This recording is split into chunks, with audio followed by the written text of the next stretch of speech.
মেলাটা খেলবো কয় দেন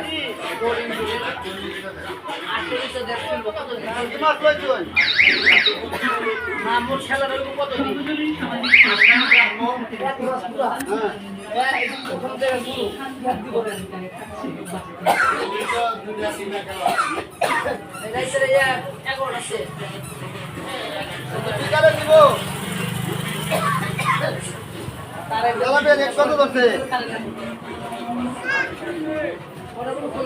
একটু শুনি না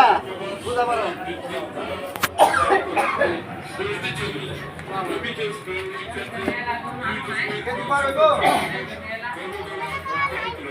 বাজেটের রাজস্ব আদায়ের লক্ষ্যমাত্রা 6,95,00,000 টাকা 2,43,000 কোটি টাকার বাজেট ঘাটতি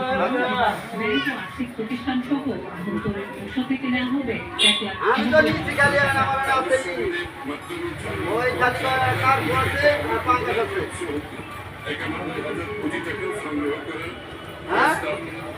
আপনার ভিডিও ছাড়ি ভাইরাল হয় ভালো। হ্যালো প্রথম লক্ষ্য সরকারের এই আমার